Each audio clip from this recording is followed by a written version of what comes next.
So earlier on this week in this Magic Tour, I had a really good exclusive interview opportunity with Enrico Fumia. Here it is. So first of all, Enrico, thank you for welcoming all of us to your house. What's your first impressions of our visit to you? How does it make you feel?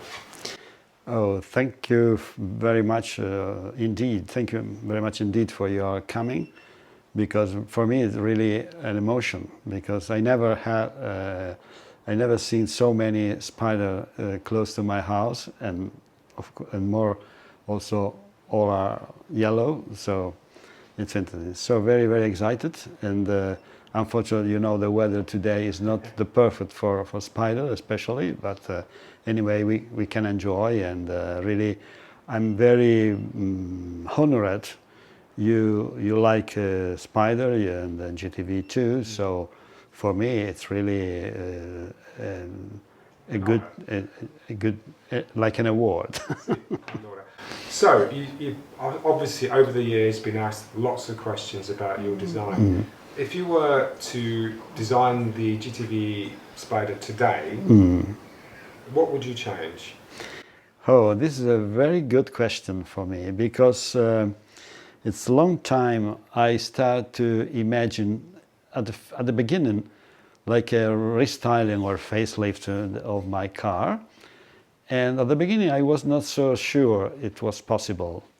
On the contrary, after trying many sketches and many also by Photoshop also, I can say they have found really not one but many good solution. So I was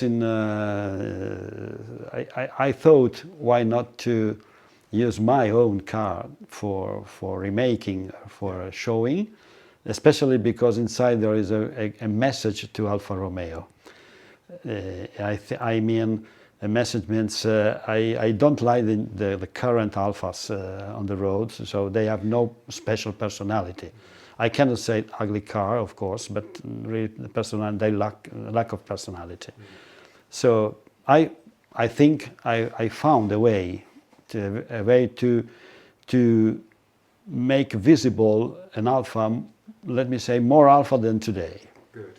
This is really strong, maybe an arrogant sentence, but it's really what I can say objectively, as much as I could. Well, but honestly, so many options I found, so many options designs, so very difficult for me to select or to choose which one I prefer. Pick one change. So really difficult, because even if I use the three way of modify the car, no, I call the minimum. So really like a tuning, simple tuning, but anyway enough for making the face especially. The medium, probably the best, because it's my spider, but it's the restyling, so you can understand comes from my original spider, my original design. And the total, I call the total, it's like a remake or a rebody of the car, more important, except the windshield and so on, because I imagine to build a car. But at the end, because getting older, it's like a job. Also this one, I have no time enough probably to follow eventual workers and so on. And I need a very skilled person for making, because without it's really impossible, and the cost is not so cheap.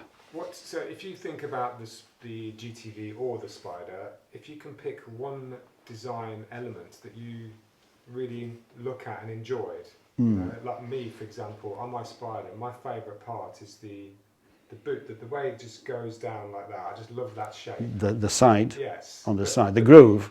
Yeah, for you, which is your favorite? Is it? But this is the main theme of the side, the groove, and also because it's not only not only a decoration, because I don't like only decoration, let me say. Sometimes, of course, It has a purpose. yes, but yes, I need to, if not, I try to add a purpose on this sign. I call sign, like a signature or a sign. So in this case, you know, it's related to the base of the soft top cover. So it helps to support, let me say, the soft top cover, ends with the soft top cover.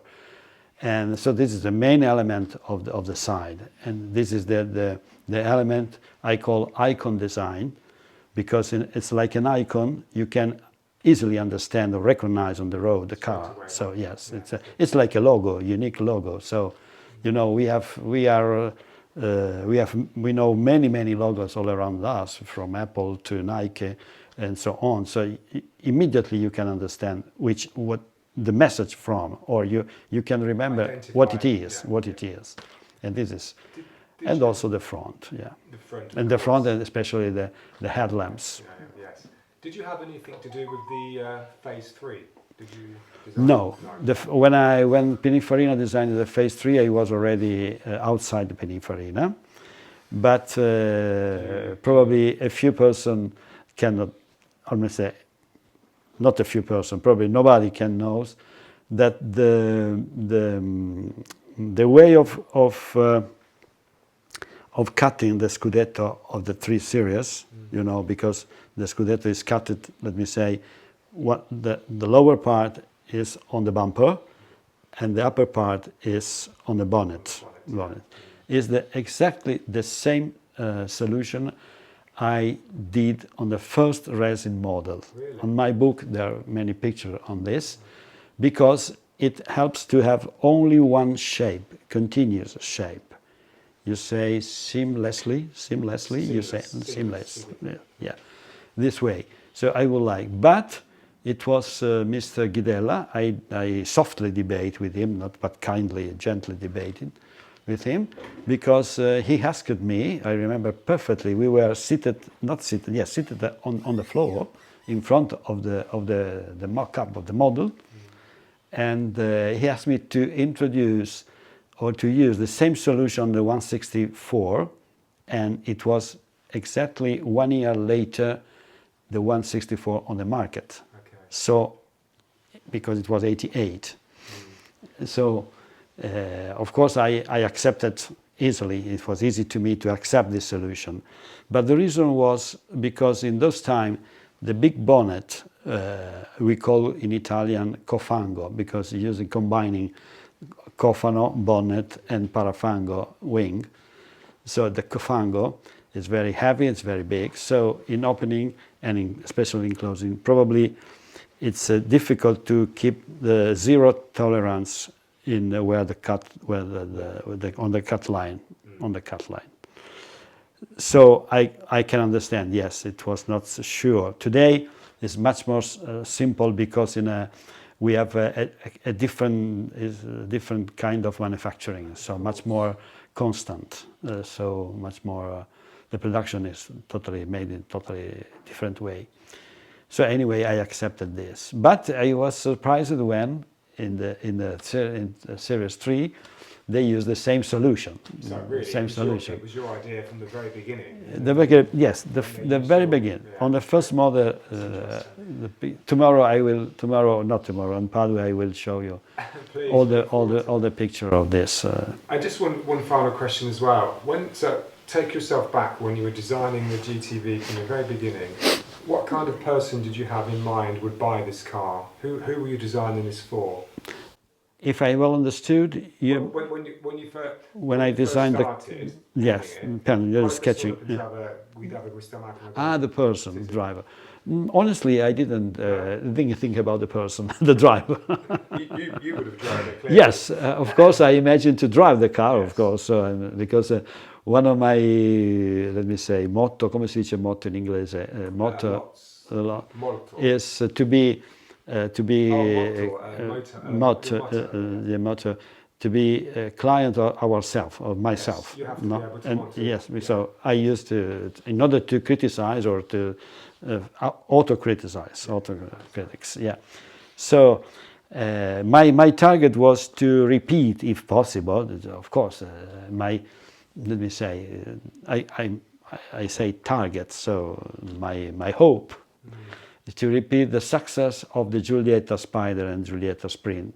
No, they say, even if designed from two competing factory or maison, Pininfarina and Bertone, but at the end it looks like only one hand designed, the same hands designed the two cars. So in this case, for me, it's a little bit easier because the GTV comes from the Spider, because I designed the Spider at the beginning, and only the Spider was asked. Later, they asked to add also the coupe version, the GTV. Now, so it was easier because really they come from the same base. So both the cars are the same. So same bumpers, same front, and so on. So it was easier. But my purpose was this one, and probably this is much more strong as purpose, was to repeat, or not to repeat, to be, let me say, a duetto, the second, duetto 2. In this, I have to say why. The duetto, is a unique car. Yes, we have the some restyling, but the car, nobody copied this car. And also the duetto has a very unique side on the side. No, it's sculptured in a very unique way. And this is the spirit, I call, of that car. So I like from the past to catch the spirit, not the shape, exactly. Not the form or the shape, just the spirit. So the spirit was, it's a unique shape. So I thought, why not to use the inclined groove is a unique shape, because impossible to find on other car, especially at those times. So in this way, it was the same spirit, but not a copy. No, you can so this is why I am really against the current way of copying the past, because it's like a photocopy. It's not a new car. Like they like to make better, migliorare. Ok, finalmente un domanda in italiano. C'è qualcosa che vuoi dire in italiano per noi? In italiano vi dico grazie enorme, infinito grazie per essere qui oggi e con questo, in questa occasione veramente unica per me, che ricorderò per sempre. Spero di vivere tanti anni ancora per ricordarla, e non vedo l'ora anche di vedere anche gli altri membri che so che oggi non ho potuto ospitare per questioni solo di spazio più che altro. Ma spero comunque un giorno, questo veramente from the deep of my heart, dal profondo del mio cuore, remade, perché l'operazione di 3 anni fa, e di poter venire un giorno io a visitarvi in Inghilterra o in UK, perché mi farebbe molto piacere. Probabilmente non arriverò con la Spider gialla, perché per me è un po' pesante, però porto, ecco, se posso porto il sole che non c'è oggi. Che non c'è oggi. Thank you very much. Grazie. Grazie mille.